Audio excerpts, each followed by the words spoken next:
Unit 2, Organizations. Unit 2, Lesson 1, The United Nations. In 1945, delegates from 50 countries met in San Francisco, California, to make plans for an organization called the United Nations. World War II had just ended, millions of people had died, and there was destruction everywhere. People hoped they could build a future of world peace through this new organization.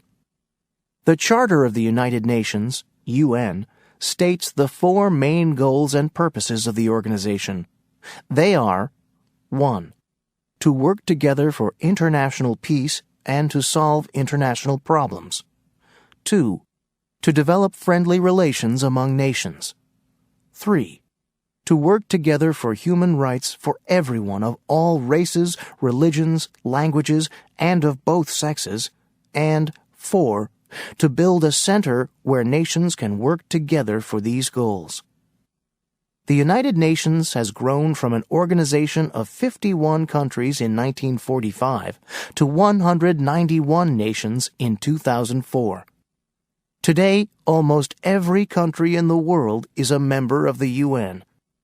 Each country that joins the United Nations signs an agreement that says: 1. All members are equal. 2. All members promise to solve international problems in a peaceful way. 3. No member will use force against another member. 4. All members will help the UN in its actions.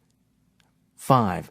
The UN will not try to solve problems within countries except to enforce international peace. The headquarters of the United Nations is in New York City.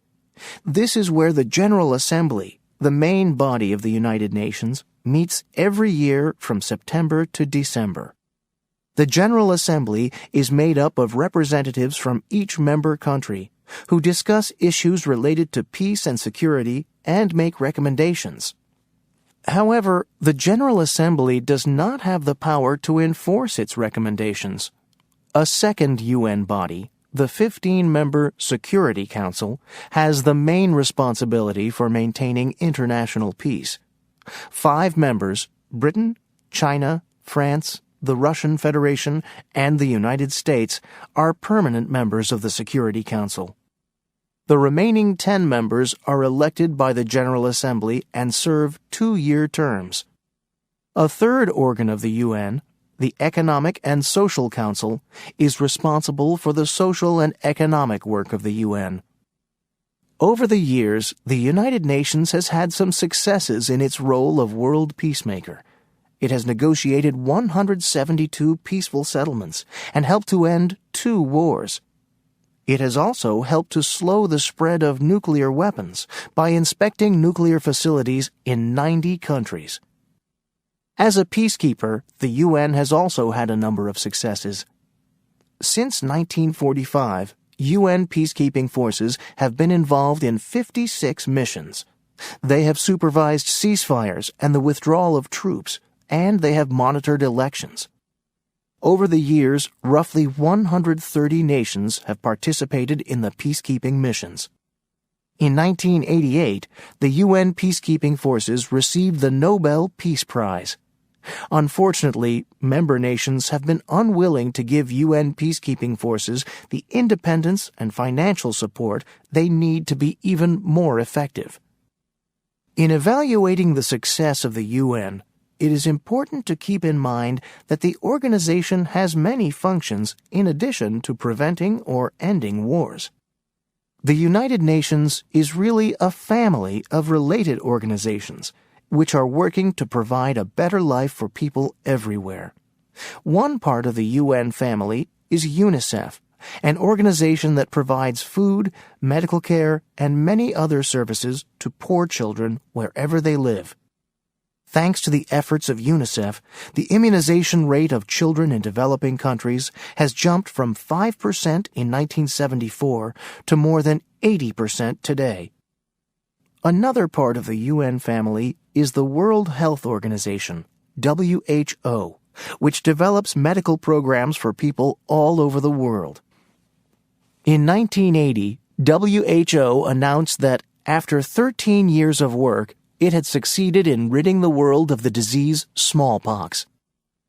To support its humanitarian efforts, the UN employs thousands of people all around the world. They work as planners to increase production in farming and industry. They provide medical services, improve education programs, and spread scientific information. They develop programs that provide jobs and better living conditions. They also help countries control their population growth.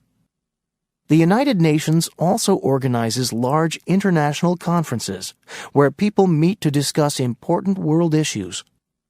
One conference was about the uses and ownership of oceans. Another was about women. The United Nations also designates a specific problem for people to focus on each year. For example, the year 2003 was declared the International Year of Fresh Water. During these special years, people work together to find solutions to the designated problems. Many people believe that the best way for the United Nations to work for world peace is through its humanitarian activities. They hope that promoting contact and communication among people will make wars less likely.